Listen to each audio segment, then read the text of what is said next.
Collector Shri Lalit Narayan Sindh સાધુના હસ્તે વીજ બચત જાગૃતિ રથનું પ્રસ્થાન. સાબરકાંઠા જિલ્લામાં ઉત્તર ગુજરાત વીજ કંપની લિમિટેડ વર્તુળ કચેરી હિંમતનગર ખાતેથી કલેક્ટર શ્રી લલિત નારાયણ સિંહ સાધુના હસ્તે વીજ બચત જાગૃતિ રથને લીલી ઝંડી આપી પ્રસ્થાન કરાવ્યું.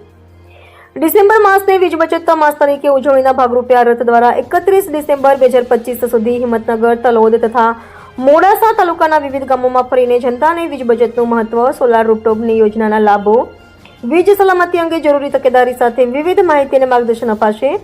આ થકી ગ્રામ્ય તથા શહેરી વિસ્તારોમાં વીજ બચત અને સલામતી અંગે સકારાત્મક જાગૃતિ ફેલાશે તથા લોકોમાં ઉર્જા સંરક્ષણ અંગે જાગૃતતા વધશે.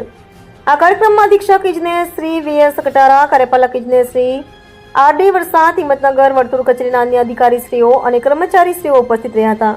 રિપોર્ટર આબિદ અલીપુરા, સાબરકાંઠા.